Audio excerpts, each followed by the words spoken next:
Sasailalim sa investigasyon ng PNP Counterintelligence Task Force ang 5 pulis sa Bacolod City na ipinasibak ni Pangulong Duterte dahil umano sa pagkakadawit sa operasyon ng iligal na droga.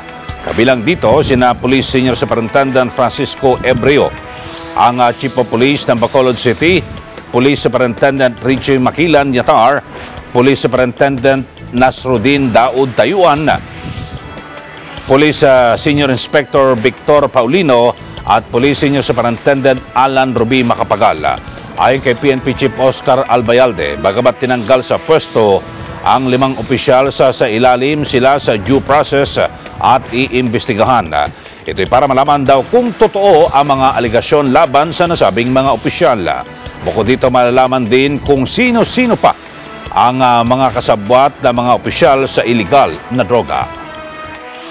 Kung totoo man ito, of course, kung totoo ito, kung totoo man ito, no? Masama siyempre yung ating pakiramdam diyan kung totoo man yan. But then again, sabi ko nga, we have to, before we have to comment on this, we have to know everything muna. We have to validate, we have to investigate this thoroughly.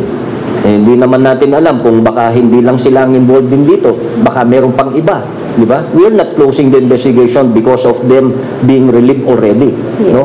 Who knows? Kasi remember, if this is true, that they are the senior officers there,